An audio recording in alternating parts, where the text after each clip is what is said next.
welcome to another edition of Focus on Morris County. I'm Joe Garifo, Public Information Director for the Morris County Government. Focus on Morris County is a program that's designed to keep us up to date on the actions that are being taken by the Morris County Board of Freeholders.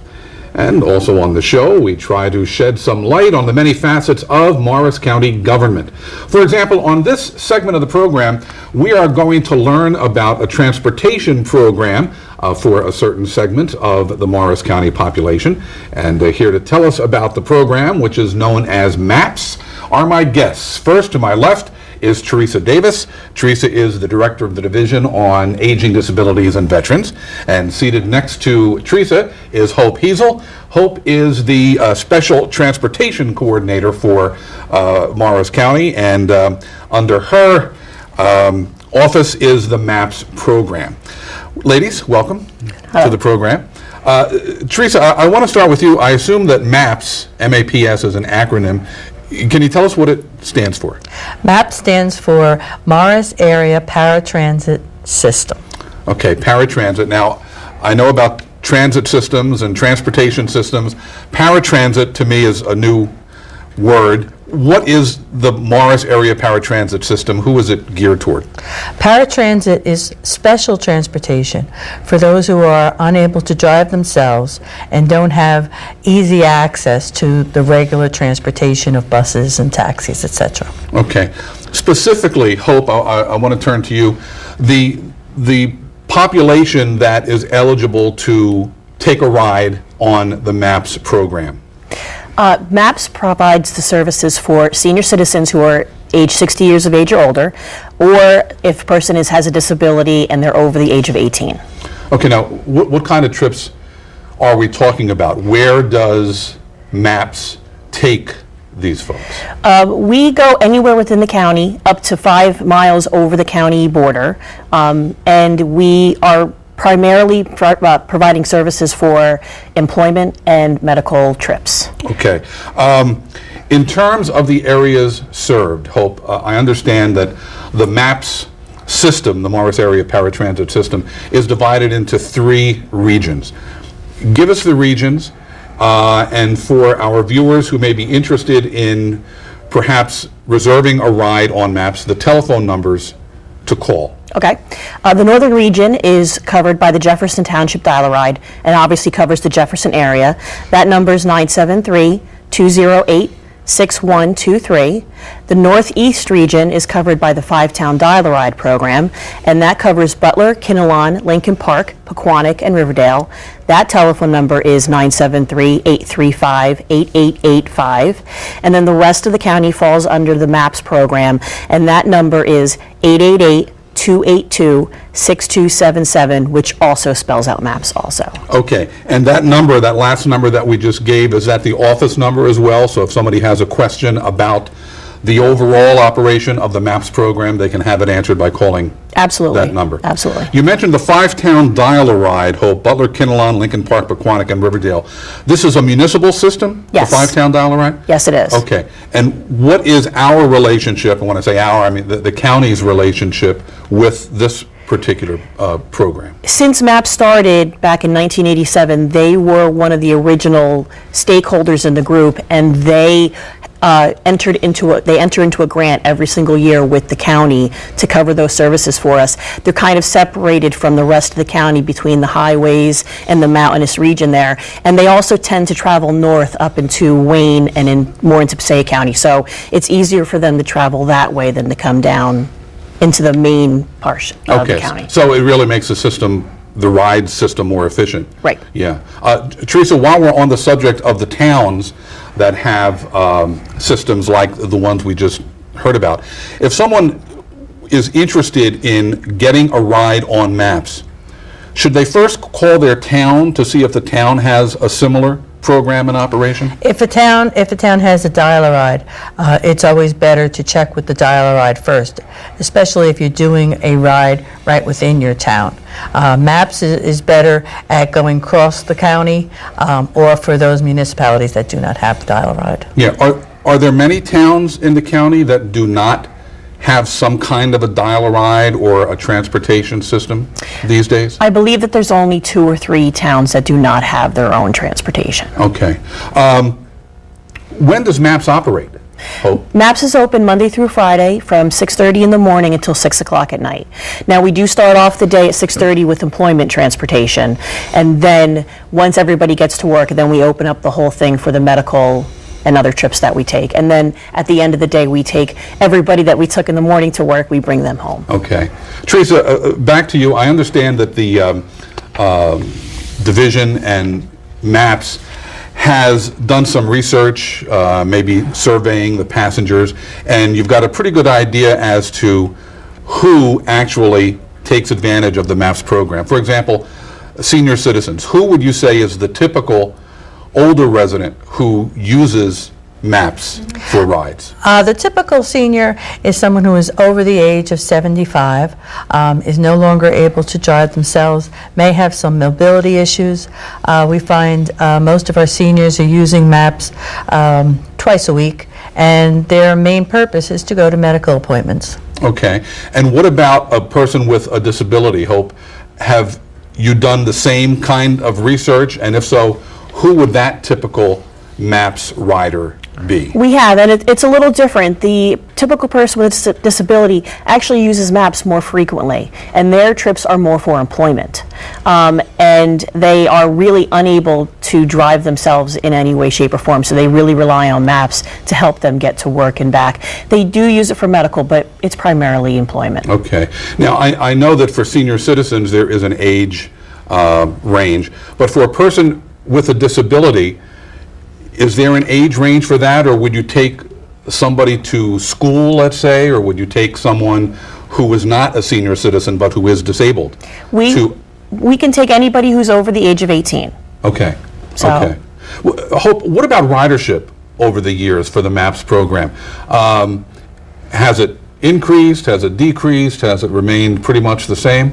It actually has increased over the past, since MAPS came over to the Division on Aging, Disabilities, and Veterans. MAPS has actually increased by 16% since 2007, with 7.5% increase from last year alone. And if we look at, let's say, 2009, how many what does that translate to in terms of rides? In 2009, we provided 78,061 rides. Wow, okay, in Morris County. and that has gone up. Right. And Teresa, the increase in ridership, you would attribute that to what? Well, more people are trying to remain independent in their homes, and MAPS is one of the things that helps them remain independent because they have a way to get around. And also, we've done some internal scheduling improvements so that we're able to use the vehicles in the most efficient manner. When you talk about the vehicles, Hope, can you describe the vehicles for us? What kind are they? Are they vans? Are they cars, or what? We have several different kinds. We have minibuses that are wheelchair equipped, so we could certainly help someone who has a wheelchair or other assistive device. We have station wagons, we have sedans, and we even have a couple of minivans that we can fit a few more people into if we have a large group going to one place. Yeah. Can you talk a little bit about the drivers? How many drivers do you have? And also, before someone becomes a driver for the MAPS program, is there a training period involved that they need to go through? Yes, there is. We have about 27 drivers right now, and all of our drivers, before they are hired, must have a commercial driver's license, which allows them to drive any one of our vehicles. And then during the year, we try to do as many trainings as possible between defensive driving, and there's even a Federal Transit Administration training called PASS, which is Passenger Service and Safety, which runs through how to do wheelchairs correctly and how to really give them that one-on-one attention. Yeah, because we are driving a different type of client or passenger, Right. under the MAPS program.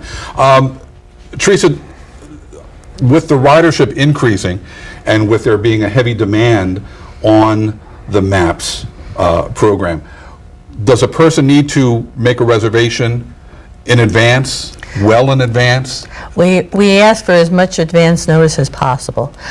We can take reservations up to about 48 hours in advance so that we're able to make sure that everyone has a seat on the bus. Yeah, but I would imagine that the best piece of advice would be that as soon as an individual makes an appointment, They should call call just to be on Yep. the safe side. What about a charge? What about a cost for a passenger who is taking a ride on the MAPS program? How is that determined? The most of the rides, we just ask for a donation, but for employment rides and for other therapy rides, we are asking that people pay a cost share, which is very, very low. Okay, and is that the only means of funding for MAPS hopes, or is there are there other means of funding? No, we actually get some casino revenue dollars from the state, and we certainly get county dollars, and we in addition to the share and the donations, we have applied over the past couple years for a couple of buses through New Jersey Transit to help offset some of our costs. Okay, and I think we probably should note at this point that when you mentioned county dollars, that over the years a number of county government programs have been reduced in scope or have seen their dollars reduced.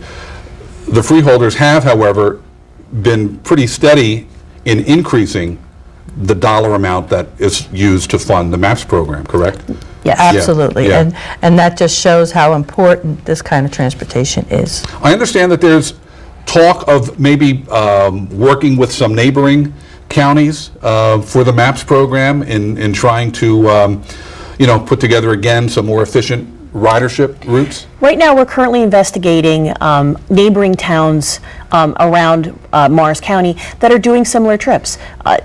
Say Hackettstown is driving over to Hackettstown Hospital, and we're taking clients who live in the Mount Olive area to the same place. Or people who are living in Warren County in Hackettstown or in Lake Apacon are maybe taking the same trip that we're taking from that side over to Morristown Memorial Hospital or something similar. So instead of two of us making the exact same trip, we're trying to look at maybe some way that we can meet and save on both ends, that we can do something a little smarter and a little better, so we're not all wasting the same time and gas. Yeah.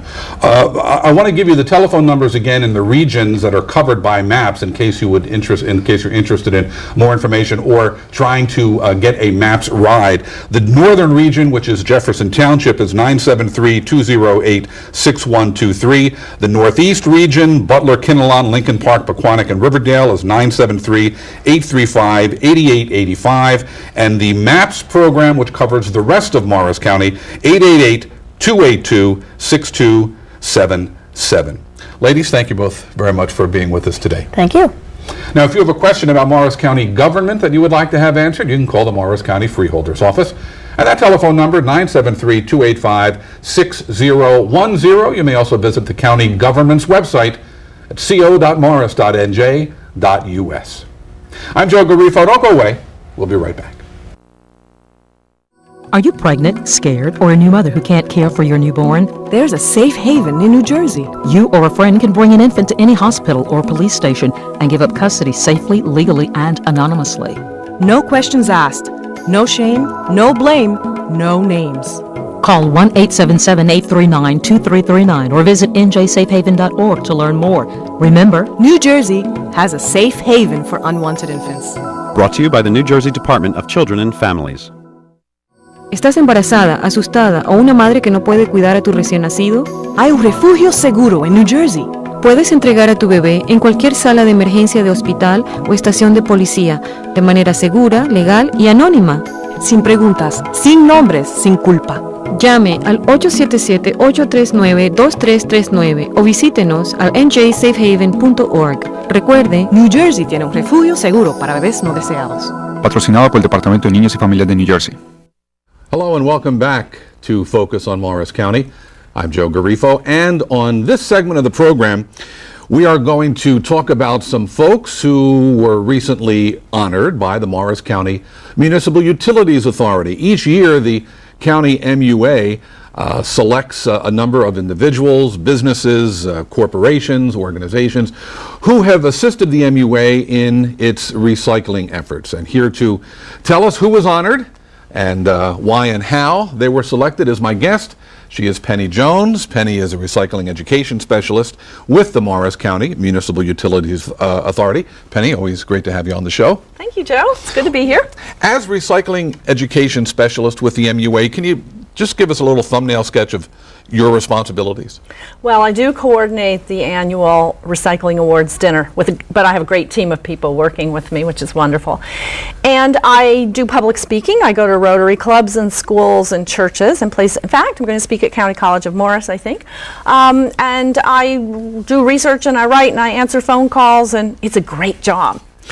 Each year, as I mentioned, the MUA singles out some individuals or organizations who have made a difference in the county's recycling efforts. Why does the MUA do this every year, single out some folks who have assisted you in your efforts? Well, without those people, there would probably be maybe lackluster recycling in Morris County.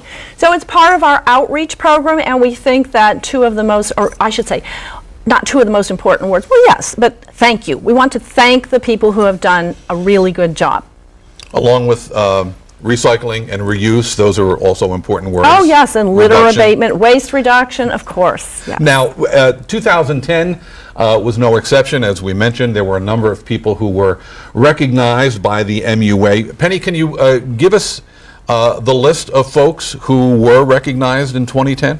Yes, and by the way, the name of our dinner was Recycling a Metamorphosis. Keep that in mind. That's why I'm wearing a butterfly in my shirt.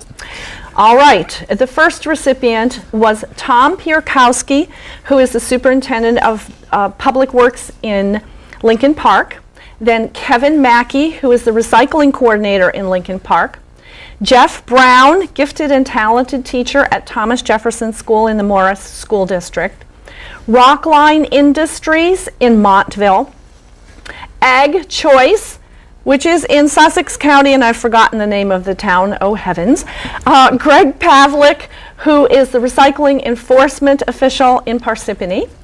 The Dennis B. O'Brien School in the Rockaway Township Public School District. Bruce Garrettson, who is an employee of He-She Plastics in Lincoln Park. Girl Scout Troop 419, Hanover Township. The town of Morristown. The Rechargeable Battery Recycling Corporation, Harrison Richland, who is a senior at Mount Olive High School, the Morris County School of Technology in Denville, Michael Albert, a pop artist, and Jack Schreier, who serves as freeholder liaison to the Morris County MUA. Now, Penny, in a couple of minutes, I'm going to ask you to highlight maybe some of these award recipients and what they did to be recognized. But how does a group or an individual become nominated for an MUA award? Well, we send out information. I think you help us, by the way. Send information out to the public, usually in the spring, announcing that we would be happy to have nominations.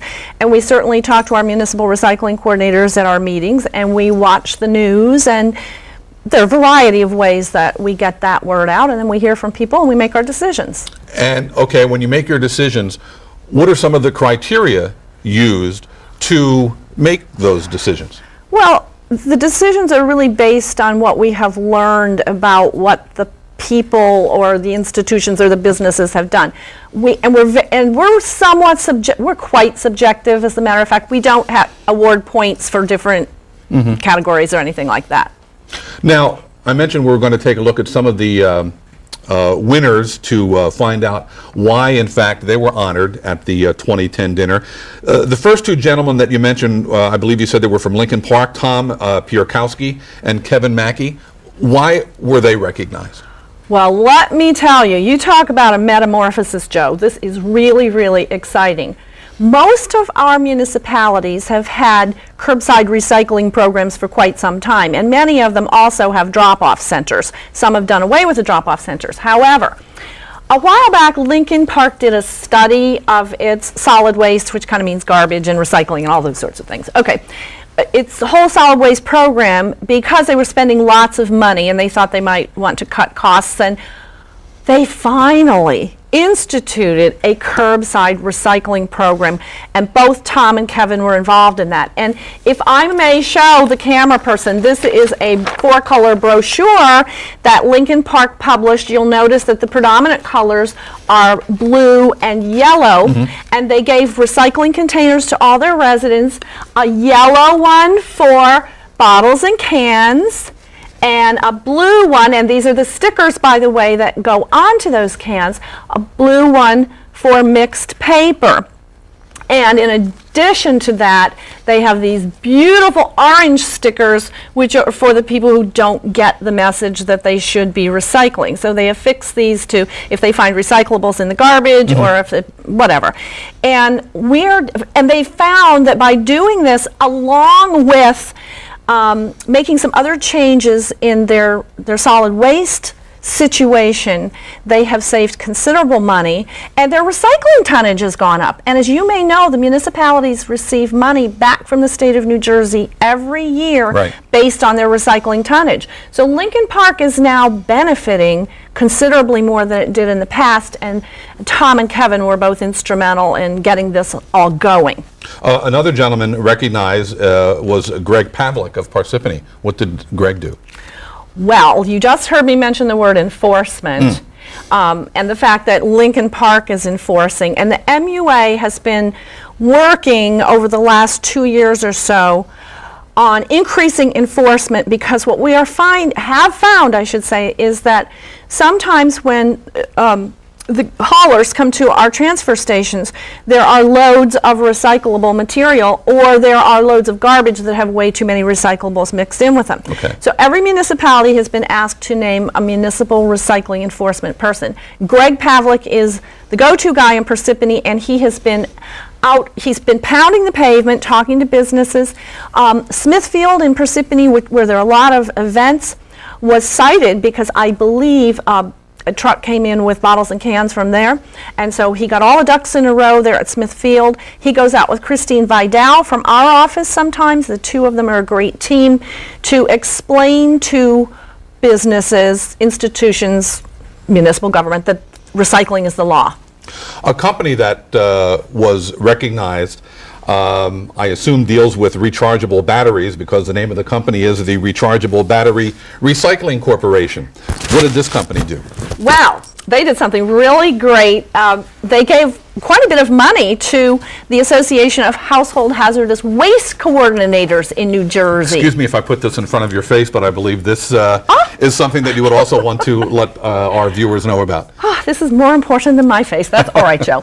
At any rate, the RBRC, as we say, gave money to our organization here in New Jersey to promote the recycling of rechargeable batteries and cell phones. And the box that is here on camera is available not to residents, I emphasize not to residents, but it's available to businesses and institutions. They can go to the website. I'm just going to put this in front of your face. That's quite all right. They can visit the website. Shall I give that? Yes. Okay. It's www.call2recycle.org. It will appear on the screen.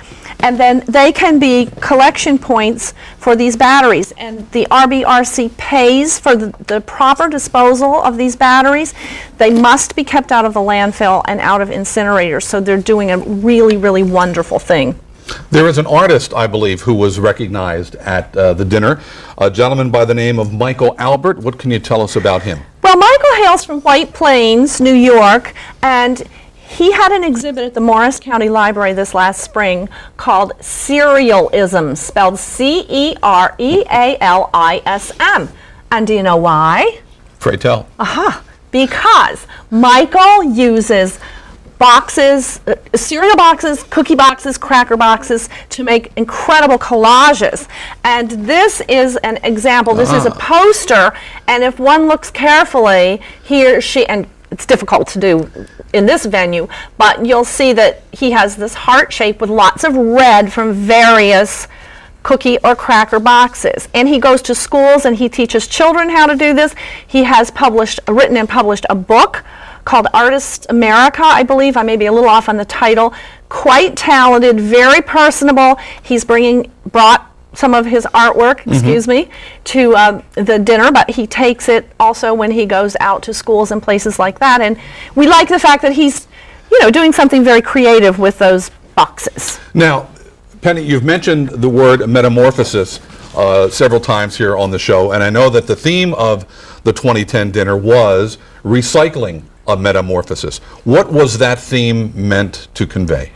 Well, Joe, you and I both remember when recycling became mandatory in New Jersey. We separated glass by color, and we maybe recycled aluminum cans, but not steel or tin cans, and newspaper, but not other kinds of paper, and perhaps our towns had only drop-off centers rather than curbside programs.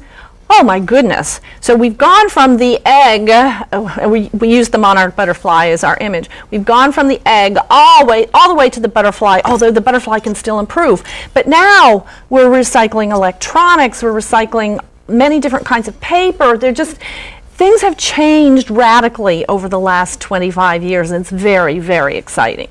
Now, each town, I believe, has a recycling coordinator, so if someone would like additional information about recycling in their specific community, they should probably start there. But if someone wanted additional information, maybe countywide, about recycling or reuse, you can give Penny Jones a call, and her number is 973-285-8395. You may visit the MUA's website, mcmua.com. And don't forget the rechargeable battery website as well. That's www.call2recycle.org. Penny Jones, thank you for being with us today. Thank you. Now, if you have a question about county government that you would like to have answered, you can call the Morris County Freeholders Office, and that telephone number is 973-285-6010. Don't forget the freeholders meet on the second and fourth Wednesday of the month. Those meetings begin at 7:30 in the evening. I'm Joe Garifo. Thank you very much for being with us. Tune in again next week at this time, won't you, for another edition of Focus on Morris County.